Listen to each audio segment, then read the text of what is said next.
الحمد لله رب العالمين والصلاة والسلام على سيد المرسلين وعلى آله وصحبه وبارك وسلم تسليما كثيرا إلى يوم الدين أما بعد. قال الله تبارك وتعالى في القرآن المجيد والفرقان الحميد وأنتم الأعلون إن كنتم مؤمنين. وقال تعالى وإن من شيء إلا يسبح بحمد ربه ولكن لا تفقهون تسبيحهم.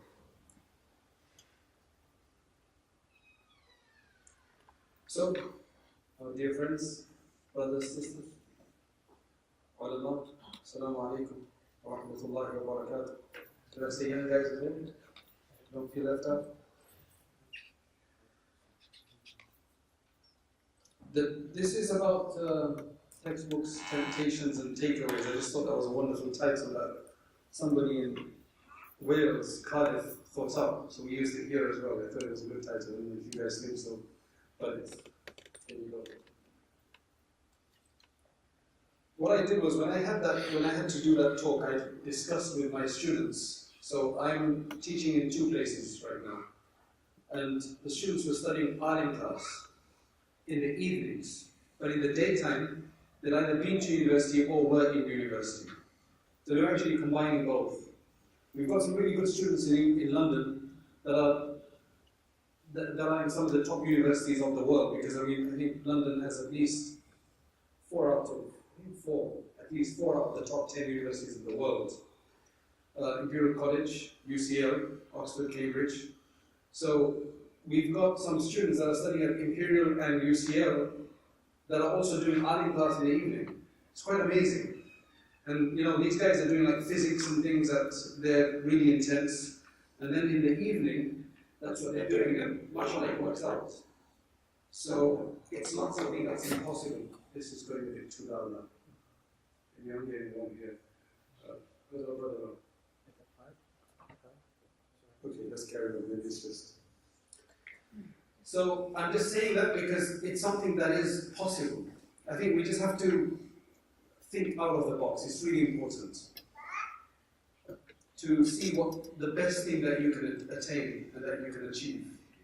Right? Because humans have amazing potential, and amazing ability. And inshallah you'll see today from some of the examples that have inspired me, that these people, if they started thinking outside the box in a positive direction, you can think in many ways outside the box. Because once you go outside the box, you don't understand the concept outside the box, then there's actually many directions that you can go in. There are obviously directions that we need to avoid, and there are some positive directions. And anybody of the past that's actually made a name for themselves, they most likely made a name for themselves because they went slightly beyond convention and did something that was needed and required, and thus put their names down to then be memorialized in the pages of history. That today we can say their names, like Imam Ghazali rahimahullah, and Abdur Jilani rahimahullah, and Imam Ahmad ibn Hanbal rahimahullah. Rahimahullah means may Allah have mercy on them. How great would it be? What's your name? Yes. Izzat. You've got the name for it. So, Izzat means what? It means nobility, not noble. Aziz. Izzat means nobility. So, imagine after 200 years, somebody said, Sheikh Izzat rahimahullah. That's just an example, right? That would be wonderful, really. That would be wonderful. For all of us, may Allah accept us. That He accepts us, and if there's somebody that can pray for us after, some years, that would be really wonderful. So, I ask my students, give me some advice. I've been to university as well, but my university, the way I dealt with it was very different from how some of you may be experiencing it. I never had to stay in dorms. I think when I went to university, from the first time I went to university, I was married. So alhamdulillah, that side of the fitna was hopefully taken care of as well. I never had to cringe at anything that a professor said, because all my professors at Western universities have been Muslim. Right? It just worked out for me, alhamdulillah. All of them have been Muslim. Never had to sit in class and cringe at anything that anybody said. And alhamdulillah. So it's worked out very well. I think it just if I go that way. It's okay. It's only when I go that way that something happens.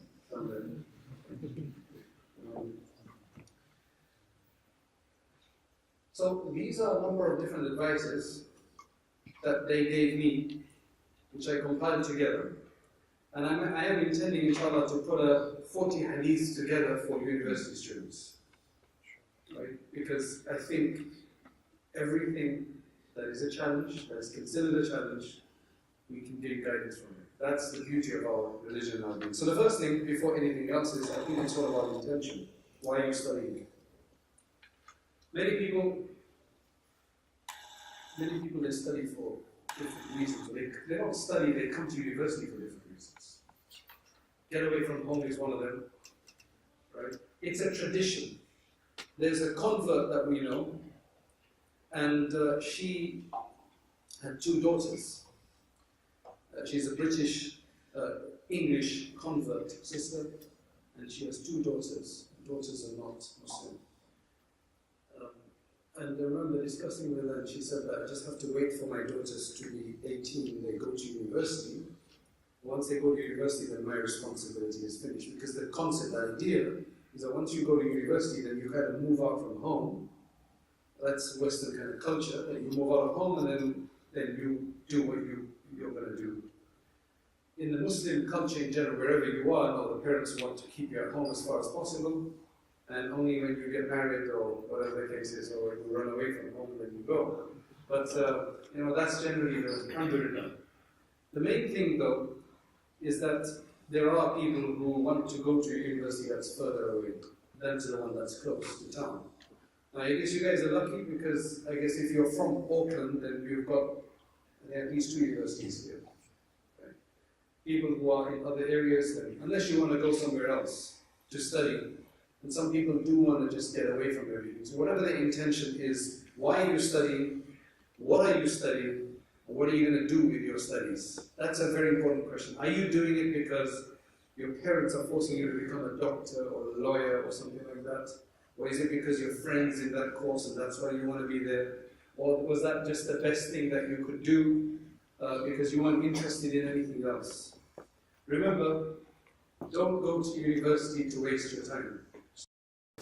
Go and do something else. Go and do a hands-on job. If you're not into studying, then don't go to university. Right? Because to be honest, I don't want to get into the whole studies about university and how useful it is and all the rest of it. I don't want to get into that. There's a whole other, you can listen to stuff about that later. But the main thing is that you need to know what you're going to be doing from now in 5 years' time, and then in 10 years' time. Where do you want to be? And if you have not thought about that, then you may be exposing yourself to wasting a lot of time. It's so important. I was at Imperial College, and I asked them this question. How many of you know or intend where they want to buy a house in London or where they want to reside?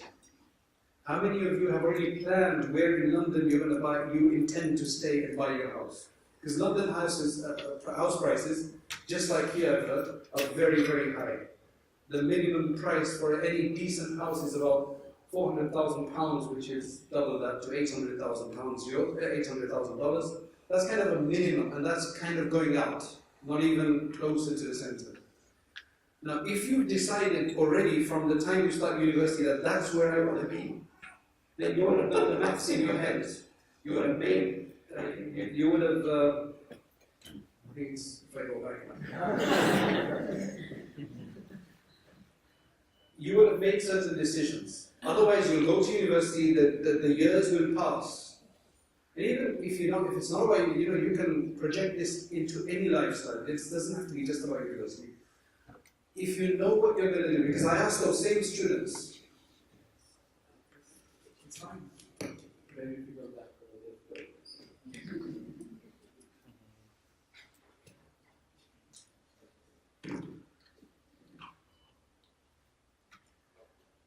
So when those students, when I asked them, those of them who had actually planned to do something at a particular time, those who did, the effectiveness of their study, the productivity, the kind of interest they showed was much more than others.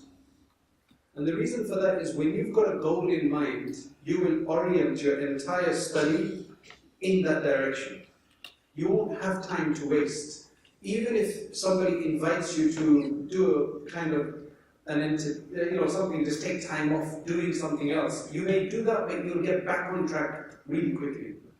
You won't fall down, you won't go away from your focus. It's much more focused. Your study will be much more focused. It's so important to know where you want to be. Where do you want to be? You really have to think about it. If that is the only lesson of today, right, that's sufficient. Where do you want to be in 5 years? Where do you want to be in 20 years? Just think about that. So that's really from a study perspective. However, we've got a lot more than this world to worry about. Generally, the reason you come to university is to get a job. How many of you have come here just to learn? You don't care about jobs. You just want to study that science or whatever it is. You just want to become more enlightened. It's not about the job. How many of you come to just purely study? And that's the only reason you come to study. Anybody? Okay, you got a few at least. Alhamdulillah, I'll put my hand up as well. Right, that's what I would have gone for. Because seriously, I don't see why you need to go and study for 4 years and not get a job. That's just ridiculous. Right? It's just... And then the more people that come, because in England, I remember about 20 years ago, most of our Muslim community weren't educated in that sense. Right? So they all went to university. And now, even if you've got a university degree, you still can't get a job because it's become saturated. And now we're paying in England £9,000 for a university 1 year. £9,000 a year, which is 18,000 of yours, dollars. So anyway, that's another topic. If you're here, you need to really work hard, and you need to get the top grades that you can. There's no time to waste. University is not the time to waste. Pick the topic, your subject matter. It has to be chosen very carefully. There are some subjects which are very dead end. And there's a number of people who come and speak to us. They say, like, what are you doing now? I said, well, this is what we studied at university, but I can't really use it anywhere else. I'm not interested in that anymore. So don't choose something that you're just really excited about now because somebody made you excited, but really you haven't spoken to people about that. I know this is probably career advice that they probably give you anyway. I'm just reiterating that. Always, as a Muslim, we need to think on a parallel, on two levels. One is, how can I benefit myself, but also how can I please Allah by benefiting others? So if you can pick a topic, a subject, in which you can actually help others, help humanity somehow, then it'll be amazing as to what kind of blessing you receive in your studies and in your whole career.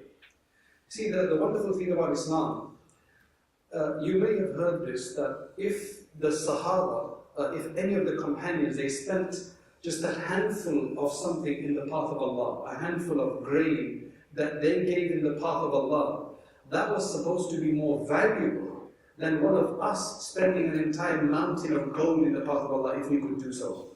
The comparison is just such a huge comparison. One handful of something of theirs is so much mightier and more significant than us spending an entire mountain of gold in the path of Allah. Why do you think that's the case? It's because of the sentiment, the feeling, in when they spend something in the path of Allah, and in how we spend it. For what reason do we give it in the path of Allah? Their ikhlas and their sincerity, the sentiment and their focus, what they wanted from Allah, why they were being moved and inclined to give that in the path of Allah is so significant. That tells you something, that it's not about how much you give, as much as it is why you give. Why you do something. That in Islam is so important because there's always two things that are taking place. Nowadays, we understand these things very easily. Right? One is you're doing the act, there's a physical act taking place. But on a parallel level, there is this account with Allah that is being kept at the same time. We can't see it. You don't have a login access to that. You can't register to understand where that is right now. What kind of ikhlas, sincerity, what Allah subhanahu wa ta'ala, how that is to, but He's keeping record of everything. I mean, that's very easy for us to understand nowadays because, recently with all that's going on with Facebook, there was an article about Google that you can actually go in and check on any of your devices who you spoke to, what numbers you called, where you were at any given time, and kind of information they're holding about you that you didn't even know they were recording. Like it's almost like they were kiraman katibin, right? Although they're not kiraman, they are katibin, but they're katibin ashqiya or something like that. They're like some, because kiraman katibin, right? They, which one, by the way, which one is kiraman, which one is katibin? Huh? Which one? So the left is kiraman or? Who knows which one it is? Is it the right one? Or kiraman is the right one and katibin is the left one, or is it the other way around? Confused? Yeah. They don't teach you that in what's that? Al-Madinah? So actually kiraman katibin is not the right and left. They're both. Kiraman is the plural of kareem, which means noble. And katibin is plural of writer, is plural of katib, which means a writer. So this is noble writers, they're both kiraman katibin. So each one of them is a kareem katib, a noble writer. So this one is not kiraman, this one's not katibin. So that was just to wake you up. Anyway, so everything is being recorded and you don't even know that. And you're surprised at what kind of things are being recorded. So Allah records everything. That's why when they say that those people who are cognizant of this fact, or understanding of this idea of ikhlas and sincerity, motivation of why they want to do something, they'll be doing the same thing as you, but there's something else taking place in the background for why they're doing it and why we're doing it. If we could become like them as well, of why we do something with that intention, then the blessing and the barakah in what we do, even though it sounds like a mundane act, will be hugely magnified. It's amazing once we understand that. You can turn the smallest of deeds into great deeds just by the intention that you have. So your whole 4 years, 3 years, 5 years, whatever you're going to spend at university doing, whatever, medicine, whatever the case is, mashallah, you will be able to just use that for your own spiritual prosperity by the intention that you have. If you can find a subject, a career in which you will be helping others as well, and not just about making money, you will then be also assisted by Allah because of what you're doing and why you're doing it for. You'll also be rewarded for the years at university. Otherwise, you're going to spend those years studying anyway. So why not do something that you're picking up additional rewards anyway? So think about that very carefully, of why you're doing what you're doing, and can you use it beyond. I always give this example that I had a friend who he was memorizing the Quran with me at Madrasa in Mangera. And then I went to Alim course, and he actually went to become a medical doctor. And I remember meeting him afterwards, and he told me that he did his medical degree, and then he did a specialization in tropical medicine, specifically for the purpose in his mind was that many Muslims are in tropical climate countries. That's kind of what he thought. So he says, maybe I can go and help them. And then later, I remember that he was actually one of the volunteer doctors that would go for Hajj for several years with the British Council of Hajj. They would actually set up a base there for the British Hajjis, that if anybody needed any help. That all comes from intention of why you want to do what you do. There's a certain concern in your heart, right? Then that bears fruit later. If you've got no idea, then then you've got less likelihood for that. But if you've got a concern, I want to do something with what I'm studying, then something will come out of that, inshallah.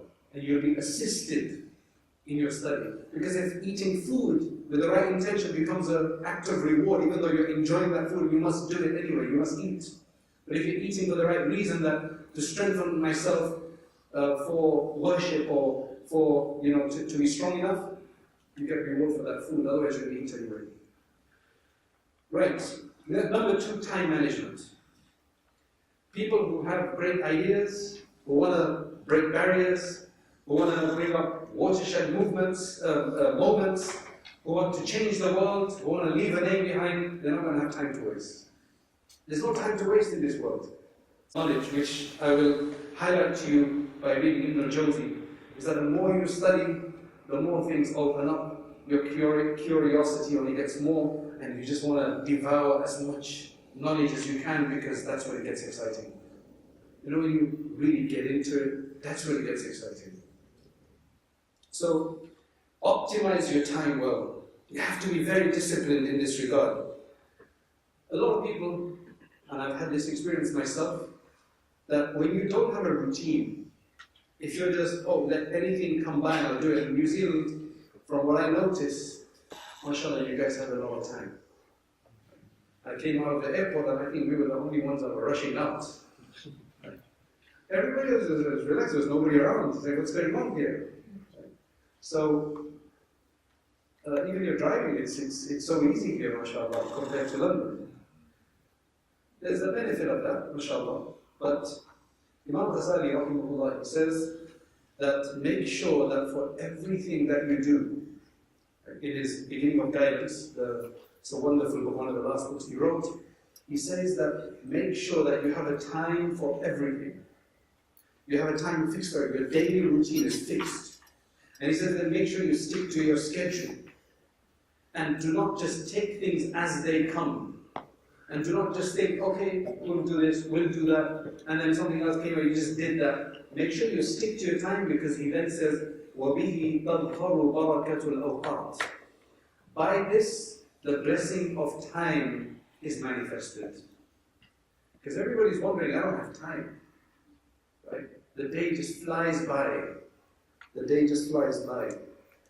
Really, if you have blessing in your time, you will get a lot more done in your day than in other days. This is something we experienced. Have you noticed that you've had one day where you got a lot done, there was another day where you hardly got any done, the only thing you got done was about 5 hours on YouTube. You didn't get much else done though. And you did 5 hours on YouTube, but you didn't feel that it was worth it at the end of it. The days are the same, the hours are the same. It's just how much you can get, what productivity in both of those times. That depends on the blessing and barakah. Allah places barakah. There are ways to gain barakah, which is to manage the time. Time is very psychological. At the end of the day, the fact that New Zealand is closer to the international timeline, who made that up? Why are you guys closer than anybody else? Could have been somewhere in the middle, but no, they wanted New Zealand because I guess England is somewhere far away from them. So we need to wait, I don't know who decided this. But anyway, you guys are the first, Fiji's are closer to the... Do they have 2 times in Fiji? No. No? It's the same as here? Or is it even closer to the... It's closer, it's more east, isn't it? Sun rises first there based on time. It's first, okay. So, time, what is time? The 24-hour clock is something new. Time is relative to when the sun rises, sunset. Those are just reference points. At the end of the day, Allah knows how long we're going to be in this world. And how do you define how long? Again, it depends on what kind of units you break that into. But anyway, let me not get too philosophical about that right now. It's not the time for that. The main thing is that if you want the most out of your time, you need to account for every moment, however you split your time up, whether you split them in hours or days or whatever. That's very important. What can I achieve? And inshallah, if you have that 5, 10, 20-year goal in mind, then your timing will really help to manage your time. You see, what happens at university is that students do get bored or they get a bit tired of their study. That's understandable. You don't want to study when you've had. If you get bored too easily, then that's a problem. But if you get bored once in a while, then that's understandable, right? Because we are human beings. Right? We're not AI robots, right? Artificial intelligence robots that you just keep working. We are human beings and we've got a number of faculties that we have to worry about. So you do get tired sometimes. Now what happens at university, the students get bored sometimes, or they may not be here for the right reasons, then they start joining different societies. At least in England that's what happens. There's so many societies. You got the Muslim society. What's your Muslim society called? MSA. I like that name. Muslim Students Association. In England they call them ISOCs. I just can't get my head around that one yet. Right? It just sounds really weird. ISOC, just sounds really weird. But MSA sounds good. So then there's other student societies. You get the funkiest ones, you get the weird ones. So then they hold parties because some of them just for parties.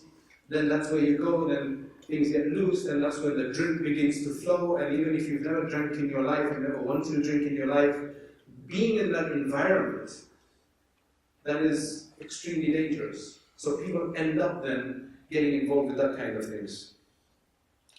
One thing we have to remember is that while alcohol is so easy to come by, I'm assuming, alcohol is so easy. When it flows freely, it's so easy to get into it. But you have to remember that if there's something that you must avoid, it is alcohol. And the reason for that is, among the few factors or causes that have been mentioned for being deprived of La ilaha illallah on your deathbed, one of them is alcohol.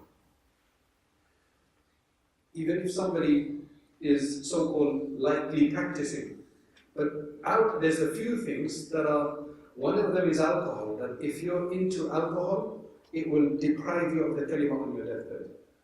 There's a story that's related about, I believe it's Fudayl ibn Iyad or Qadi Iyad al-Malik, maybe Qadi Iyad, I forget exactly which one.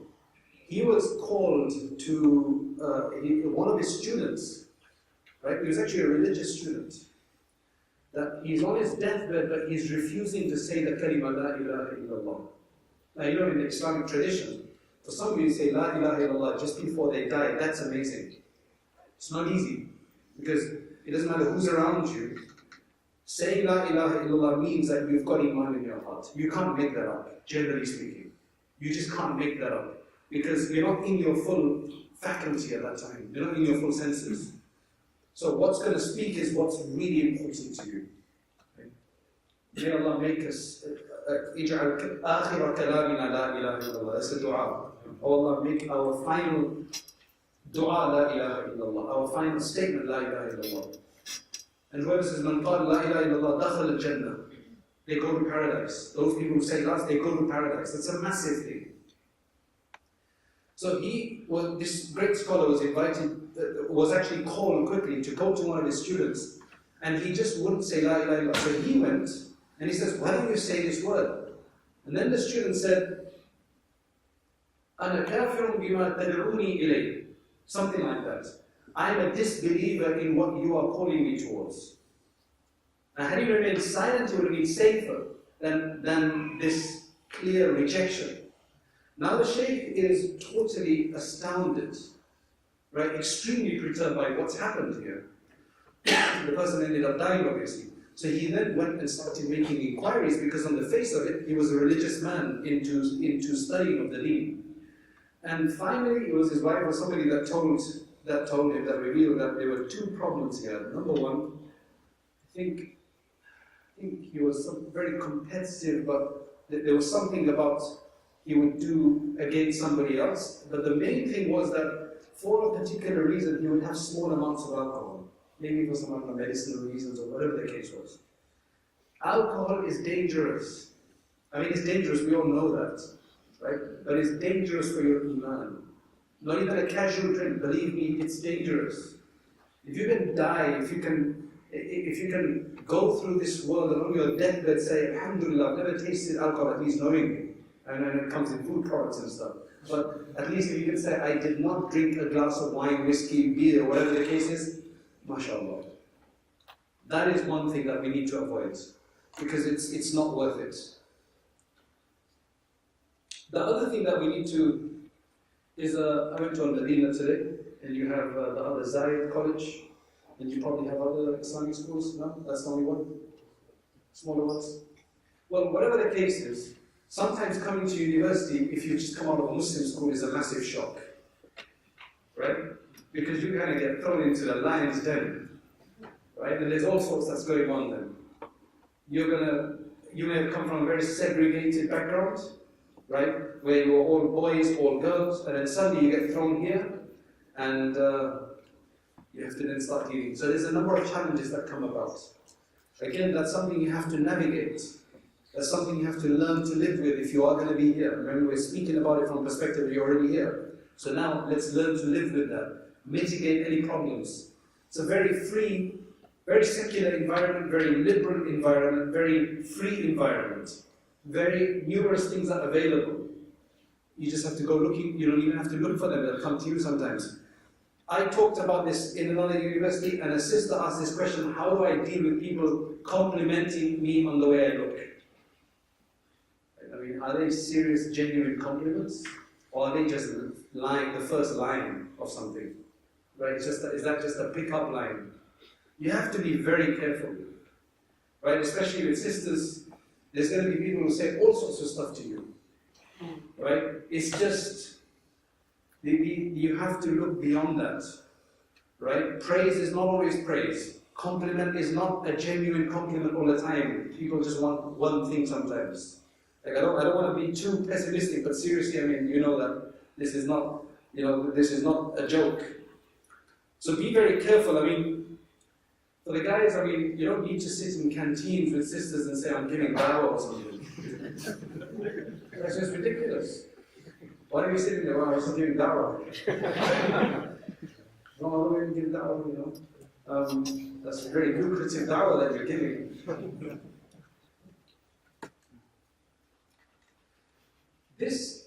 So the second thing, after alcohol, the second thing is zina. It is so easy. It is so easy.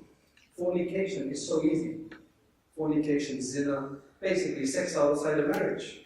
That's what we're talking about. Right? It is so easy. It's available everywhere. That's the modern world we live in. But that's not what it is. I mean, you know the hadith about it. The Prophet ﷺ said that when a person commits zina, the iman goes out of the heart. It goes outside the person. Only when he finishes the act, it comes back in. There's various reasons of why that happens. But that's a bad state. And we want to make a lot of dua that this doesn't happen. If you can get married, and on the day of your marriage, you can say, Alhamdulillah, I've never committed zina, that would be a massive achievement. That would be a massive achievement, believe me. Because it is so easy to get into it. Now look, if somebody has been into it, the great thing about Islam is that there's forgiveness. And at-ta'ibu min adh-dhanbi kaman la dhanba lahu. The one who repents from sins is like the one who has never committed that sin. Now you will know for yourself. I got a call just before I left from somebody in America, and they seem to be at least in their 50s, if not 50s. So I get this call, and he said, Sheikh, we're calling from a particular state in America. Me and my wife, we'd like to come and visit you. All the way from America. It's like, why? So it's a good job I asked why, because I don't want them coming all over wasting a lot of ticket and then there's something I could tell them on the phone. So I said, why? So he gives it to his wife. And his wife said, I can't forgive my husband I can't forgive my husband. So why? He said, he cheated. He cheated, and I can't forgive my husband. And then it turned out that it was 35 years ago. 35 years ago. Now they've got a wonderful relationship, but she just can't still forget it. She can't forgive. Though they get on very well now and everything. So outside of, in marriage, which is called adultery. So there's premarital and then this is extramarital. This is in marriage. That's bad as well. And it's very bad. It destroys, it's destructive. That's why Islam makes it, there's a sense of understanding. There's a sense of honesty, a sense of faithfulness. All of that is so important.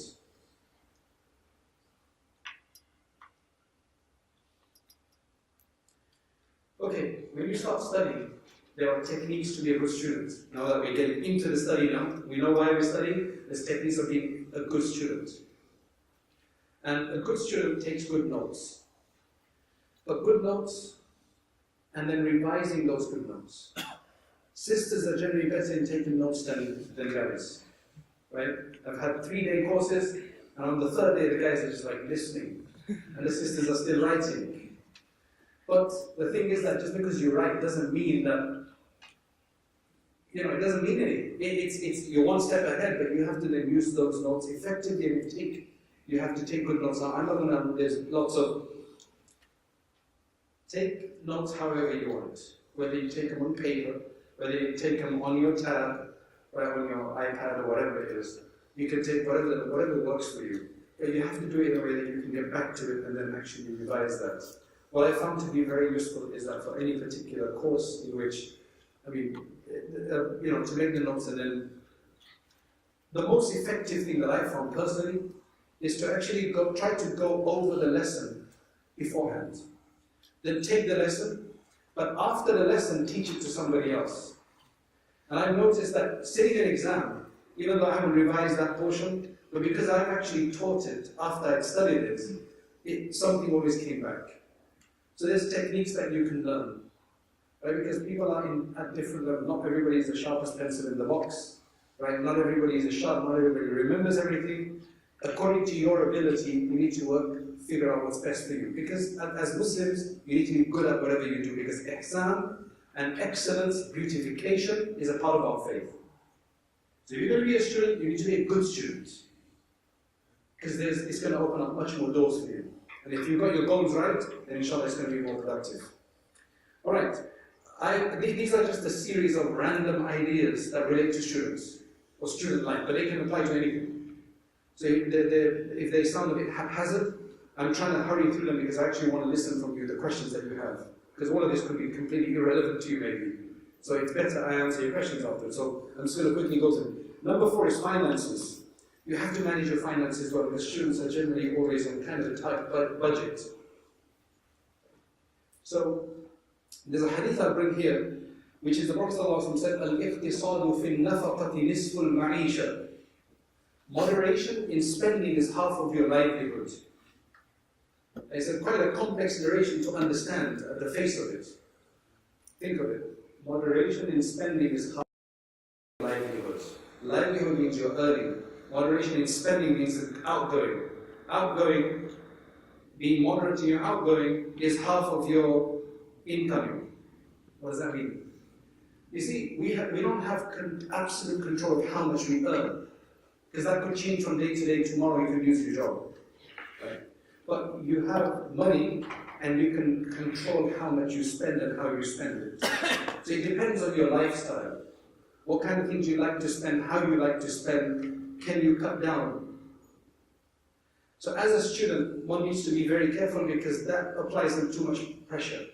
Don't rack up too much debt while you're at university.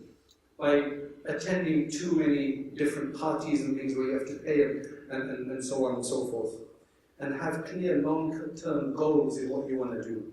That brings me to another thing, the next thing, I'll come back to this, but the next point is interaction with others and socializing. So again, if you've come from a particular background, right, whatever that background is, now that you come to university, you're going to be exposed to people of different ethnicities. Forget different religions, that's there. But even within your own religion, within Islam, you're going to be exposed to people that may pray differently, they may place their hands differently. In fact, you may be even exposed to people who will be very aggressive in trying to convert you to their way. That no, you can't put your hand here, you must put it on your chest, or you must put it here or there, or whatever the case is. You're going to be exposed to all of that. Number one, we need to be tolerant of others. Just because you did it differently and you've never seen anything different, it doesn't mean they're wrong. Seriously, it doesn't mean they're wrong. I've had cases like this, even as an imam. There were some people that would come in Jumu'ah time and they would stand and would sit down, and I would get really upset, like, why are they sitting down?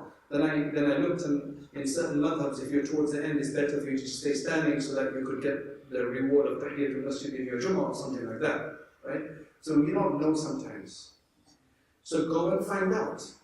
But don't judge people quickly like that. You have to be tolerant. So, also to non-Muslims, how you deal with them. One has to learn how to deal with that. That puts up its own challenges. We have to learn to work together with others despite our differences. Doesn't mean we all become the same, but there are definitely things that we can come together to do for a common cause. In our area in London, we're actually very close to the Jewish community. It's one of the only places probably in the world where the Jews and Muslims get together on issues of circumcision and halal meat, kosher meat. Like those things, and they bind us. So I went with a group of rabbis to the German embassy, Polish embassy, when they banned halal slaughter.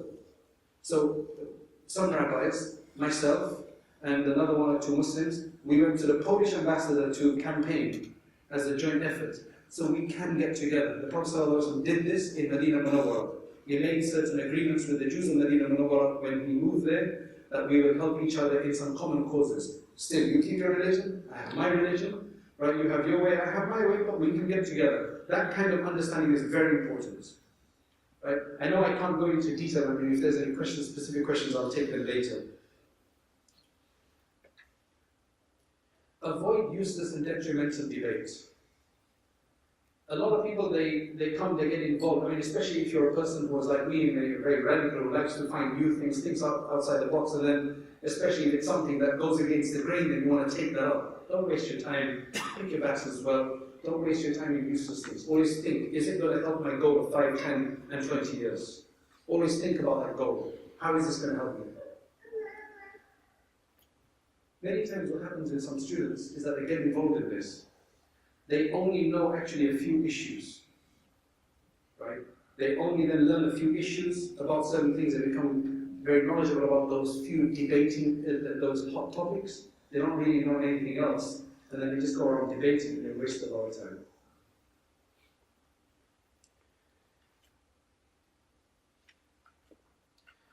Don't ever suffer in silence. You're going to be exposed to challenges. Maybe the work will get too hard for you. Maybe you just can't keep up. Maybe the pressure is too great. Don't suffer in silence. Find somebody to help you. If you can find a mentor, that would be wonderful. Right? I mean, I know we have the ulama sitting there. I would suggest that I'm sure the ulama will be thinking about this and maybe even doing this. But the idea is to provide a mentorship for students who are still studying, so that they can go to somebody and, maybe just bounce off ideas. Or if they've got trouble, if they've got some, if they've got some needs, that they can just ask somebody for some help. Don't suffer in silence before it's too late. Go get some help before it's too late.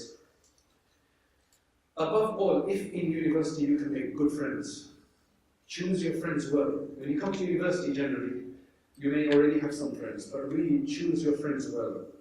Friends either make it or break it for you. And as the hadith mentions, that you are going to generally be on the deen of your friend, the religion of your friend. What does that mean? When you have a close friendship with somebody, you're going to sometimes be obliged and obligated to do what they want, even though you don't want to do it, because of being a friend. Come on, let's go out here. You don't really feel like going, but to maintain the friendship, there's an obligation. You feel you want to do the same thing. And if that's not good influence for you, then you need to drop it. That is very detrimental, especially if it's going in the wrong direction. Don't spoil your akhirah for making somebody else's dunya. The reason why they want friends is because they want to feel like, they want to show that they've got a big group. All these people follow me against maybe somebody else. And then the exploits within them are purely worldly, and they're to the detriment. So don't spoil your akhirat, your hereafter, for somebody else's dunya because you're a follower type. Most people are followers. A few people are leaders. But as Ali radiallahu anhu said, that if you are a leader, then make sure you're a leader that opens the doors of goodness. Don't be a leader that opens the doors of evil. If Allah has given you, and there will be few people here who know for themselves, that mashallah, people listen to me. When I come in, people turn in my direction. Allah's just given that to certain people. Right? When they say something, people listen. If you're one of those, then you've got huge potential to do good. You can move the world, and people will help you. People will follow you. And if you're a follower, then make sure you hold on to the right person. Otherwise, if you hold on to the wrong person, that train is going in the wrong direction. When you go to university, again, it may be an excuse to get away, but don't neglect your family. Right? Your aunties and uncles and your parents are still important, right? Because they are who they are. If you don't like them for whatever reason or temporarily, you think, understand that God put you in that place. I know, this is an experience I'm talking about, but at the foundation of it, you did not choose to be in that family, and your parents did not choose you and design you. Allah put us together with our parents. That's our challenge, and that's what we have to worry about. So yes, there could be difficulties with our parents sometimes. Our parents may not always be right. I'm not one of those men telling your parents are always right, no. But we do have obligations of the way we deal with them. They may be wrong, but there's a way to go and tell them afterwards. There's a way to speak to them. There's a way to deal with that issue. And we need to make sense out of it. And we're getting older, so we need to learn how to do that. You can't be excused after we're adults. When we're children, we excuse maybe what we say. But we have to have other ihtiram of our parents. And don't neglect them just because now you've got a nice university friendship. You don't know how long that's going to last, but your parents will always be there for you. But you don't want to destroy that relationship and make it then hard to build up. So going to university doesn't mean it's a divorce from your parents. Far be it from that. That's not what it is. Number 6, you have to persevere. The going will get tough. Studies, pressures, exams, they'll get tough. You'll have moments of aloneness, isolation, and sometimes you'll be overwhelmed. You'll sometimes even think, is this worth it? Should I just give up? Should I go and do something else? You need to make that decision from right now, and then after that, ista'inu bis-sabri was-salah. After that, to seek assistance through prayer and patience. Prayer and patience will get you through. This is an amazing thing that Allah has said. If you're patient, and you're going to deal with the difficulties, but at the same time, remember, we've got that other parallel energy, that spirituality that's always there. That we ask Allah through making salah. 2 rakats of prayer can work miracles for you. And you'd be surprised. Do it the right way. 2 rakats of prayer, a dua afterwards will work a miracle for you to get you out of something. So always be patient. Take it a year at a time. Don't think of where you're supposed to be, but then take it a year at a time. Get through each year in the most productive way that you can. Don't think of 4 years or 3 years as being too big, but know where you want to go in 5 years. Number 7, be realistic as to if your idea is that when I finish, I want to land a 100,000 job first year. Now, if that's a great idea to have to motivate you, but be realistic. Because if you come out and you can't then find a job that gives you 100,000, you're going to be in a big mess. So be realistic.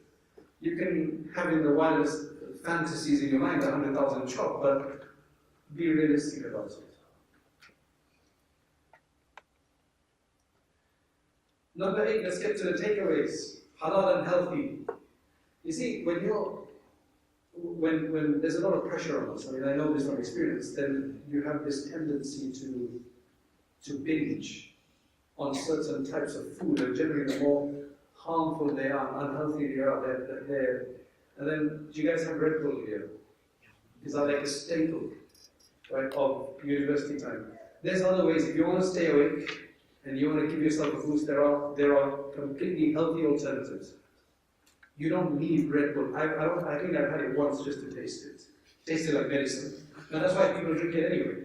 It's just a massive gimmick. So seriously, it is such a massive, successful promotion that they've done of Red Bull. Does it even taste nice? Like seriously. Tastes lovely, somebody? Or do you just drink it for the kick?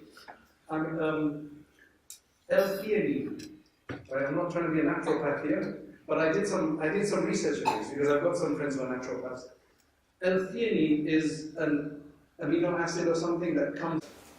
So I remember there were some exams I was supposed to do, so I can't remember everything that he suggested, but one of them was some chlorophyll. Right? I'm not giving you this as a prescription, but go and do your study. There are natural ways of keeping awake and concentrate. There's actually something else that I've got. It's called Zenj. I got it from America, but it's these capsules. It has some L-theanine, a number of other things that actually helps you concentrate. So there are natural ways of doing this. Don't take these mainstream promotional gimmicks of things like Red Bull and that. They're just harmful for no reason.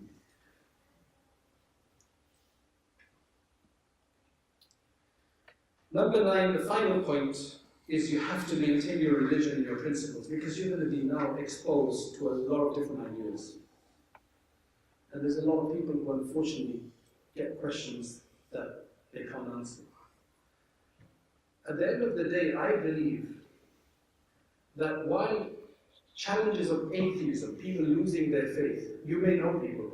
I know somebody who's studying at physics at a university who tells me directly that there are 2 students in his class, one of Pakistani origin and the other one of Somali origin. Both are telling everybody we're not Muslims anymore. And this is somebody I know who's telling me about 2 students in his class. So can you imagine really what the scope of this problem is? That this is just one person that's telling you about 2. Can you imagine how many more there are? And I believe it's a huge problem. Right? And there's actually a third person who doesn't say anything, but they feel that he's also left the faith. It's a massive problem. And while a lot of people will bring it down to being an intellectual problem, a problem of not understanding certain things, I personally believe that it's a problem of spirituality. Because if we've got 2 people who are reading the same Quran, looking at the same laws, same practices, one gets it, the other one doesn't get it, why is that the case? One is completely fine with it, with those laws. That's why once somebody came to me and somebody gave me my number, can you speak to him because he's got some questions about faith. So I started. He started asking questions like, why do women get half the inheritance of man? I tried to explain, I gave the wisdoms behind it, which would generally convince anybody who's just got a slight question, curiosity.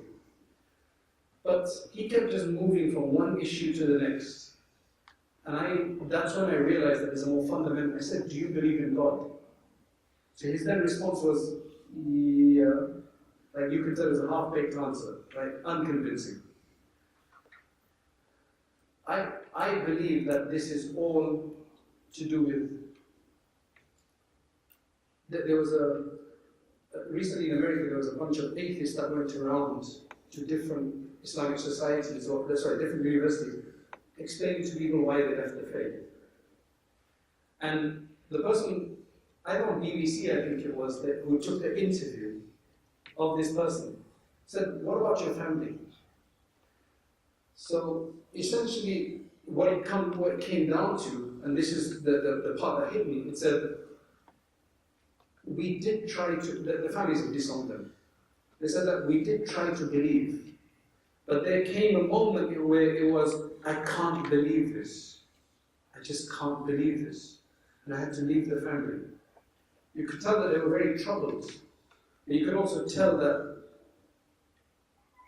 there was something more there about why they couldn't believe. It's actually very troubling. But I believe that it's actually tawfiq from Allah, or the absence of tawfiq, based on certain deeds that we do.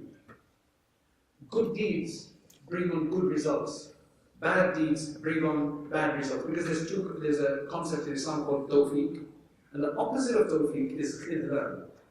Tawfiq means, we use this word all the time, it's called tawfiq name, people use that kind of word all the time, right? You know, he has tawfiq, he doesn't have tawfiq. Tawfiq just means, جعل الله فعل عباده موافقا لما يحبه ويرضى. For Allah to make the actions of His servants, for Allah to make the actions of His servants be conducive or in agreement to what pleases Allah. Simply put, for Allah to help you to do deeds that He is pleased with, to do the right deeds. That's what we call tawfiq. It's a divine hand, divine assistance, divine enablement.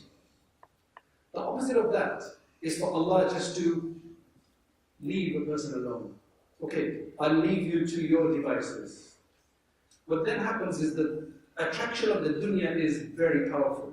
And our nafs then becomes inclined to dunya and we fall into it. Allah doesn't have to forcefully lead a person astray. He just has to lead His assistance. That's why I like to translate يُضِلُّ مَن يَشَاءُ. يَهْدِي مَن يَشَاءُ يُضِلُّ مَن يَشَاءُ يَهْدِي مَن يَشَاء means He guides whom He pleases. And a lot of people say He misguides whom He pleases. I like to translate that as He leaves to stray those He pleases. Meaning He just has to say, I'm not going to help you anymore. And then when a person is left to their own devices, they incline to the wrong thing because there's too much attraction in the dunya. That's why I'll leave you with 6 things, 5 things, which if you do them, inshallah, Allah will help you maintain your faith. You'll always feel close to Allah.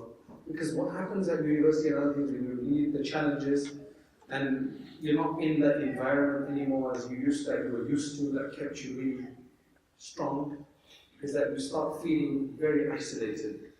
And then you start feeling distance from Allah. You start feeling turbulence in your heart. But inshallah, if you do these 5 things, they've proven to be very, very, they're empirical science in fact. That if you do these, you will be, inshallah, strong. Number 1, just do 100 istighfar in the morning and in the evening. 100 astaghfirullah. Astaghfirullah morning and evening. If you can just say astaghfirullah, astaghfirullah, I seek forgiveness from Allah, I seek forgiveness from Allah. 100 times in the morning, you know what the benefit of that is? Inshallah, all the sins that I may have committed, purposely, inadvertently, during the day, if I read this at night, all of that gets forgiven. So I have a clean slate again, inshallah. Then I do it in the morning, so everything that I've done since the night time, that gets cleaned. So I'm constantly refreshed. It's like having 2 showers a day in a humid climate, right? New Zealand is a bit humid, but it's not that hot yet. But I do feel more humidity here than in London. But Sri Lanka, if you go there, you have to have 2 showers a day, right? Because it's just, that's what you do, you just sweat all day. So we sin. We happen to sin. We may say something, we may see something, we may hear something. Istighfar. Now that we're purified, we need to now take some blessings. The best way to take blessings is by doing durood sharif, salawat to Rasulullah sallallahu alaihi wasallam. 100 in the morning, 100 in the evening. The Prophet ﷺ said, whoever sends 1 blessing on me, Allah sends 10 blessings on him. If just one of those could be accepted, alhamdulillah. So can you imagine? Sallallahu alayhi wa sallam. Allahumma salli ala Muhammad. 100 times morning, 100 times in the evening. You will have to take time out for this. But it only takes about half an hour of your day. So if you do that, you will, inshallah, now attract blessings from Allah. Number 3, read a portion of the Quran every day. Whether that be even just 1 page. Open up the Quran when you're coming to school, when you're going, whenever that is. Have a fixed time, going back to the time factor. So number 3 was Quran. Quran is our lifeline. There's numerous benefits mentioned by the Prophet ﷺ for the Quran. It will enlighten your heart. It will enlighten your understanding. It will bring you closer to Allah, and so on and so forth. Ramadan is coming up anyway. Number 4 is to have between 5 to 10 minutes to yourself, between us and Allah in a day. That means when nobody else is there, even if people are there, we're going to sit quietly, close our eyes and do some kind of meditation. There's numerous ways of meditation. One of the most potent ones that I found that are very effective, you can do it anywhere, sitting even among people. Just close your eyes, lower your head, and just imagine that Allah's mercy is coming down to your heart. On your left hand side, you just focus, there's a shaft of mercy coming down to your heart, and just cleaning away the darkness, removing the troubles. Right? So that's what you initially think about. And then after that, all you think about is that my heart is saying, Allah, Allah, Allah. You're not saying anything with your tongue, you're just concentrating. Just listening to your heart. Imagine there's a sign on your heart that is just being Allah, Allah, Allah. That's what you're doing. If you can, it's so difficult to do. If I was to tell you to do this for 30 seconds right now, it'd be so difficult. because we are a distracted generation. Every beep on our phone will make us extend our hand for our handset, right? Because there's a tweet, or there's a post, or there's a message. That's the problem. Cut those messages out. I don't get WhatsApp notifications. It's not worth it. You get one every second. What's the point of knowing when you got a WhatsApp message? Just go into WhatsApp. You've got messages there. So I don't get WhatsApp messages, meaning notifications. Somebody wants to contact me, send me a text message. Pay the money for it. Right? So, 100 istighfar in the morning and evening. What was number 2? 100 salawat, morning and evening. Number 3, portion of Quran. If you can do 1 juz, half a juz, just 1 page, whatever it is, just whatever's regular. Number 4 was meditation. You can do any type of meditation that you can, if there's another meditation you do, but this one that I mentioned is very powerful. And number 5 is that human beings get bored easily. Human beings find it difficult to find a new routine, especially if it's something that is not seemingly so enjoyable. So to do this, though you will know the benefit, I guarantee if you do this for 3 weeks, you will see the benefits. There's one sister who had just gone through a divorce, a messy divorce. And she could sleep properly. This is the kind of thing we gave her. 3 weeks later, she said, I'm sleeping better than I've ever slept before. I've managed to overcome all of these issues. Because you see, all of this will make you close to Allah. When you know Allah's on your side and you feel that you're doing something for Him, He will do something for you, you will actually feel confidence. The reason why people feel so perturbed is because their distance from Allah has just exceeded. And they feel estranged. It's like a child who's been left away from their parents. But there you can tell that this child is perturbed because they're not with their mother. But with us, in a godless society, nobody's going to figure that out for us. Because we live in a godless society. But believe me, that is one of the biggest causes for problems in this world today. Because we're distant from Allah, even though we claim to be connected to Allah. So, number 5, in order to keep us in, once a week, go and attend a gathering that spiritually motivates you. Right? A thick gathering is beneficial, but it's not a spiritual gathering necessarily. An MSA meeting is not a spiritual gathering. It's an important gathering, but it's not for that reason. If you can't find a physical gathering to attend in which dhikr takes place and there's then listen to something that is spiritually invigorating online. And we've got so much available. But at least once a week, because that will then keep you, inshallah, regular on doing this. Otherwise, you'll do it for a few days and then, as Ibn Ata'illah, rahimahullah, he says that it's very difficult for somebody to start a new routine. But if you force yourself onto it for a few weeks, then your nafs will eventually follow, and then you'll do it automatically. Alhamdulillah, that's what you do. So those are the 5 things. I ask Allah subhanahu wa ta'ala for assistance in this regard. Jazakallah khair for listening. I know I went a bit over time in this, but I will now, inshallah, we have time for your questions. Jazakallah khair.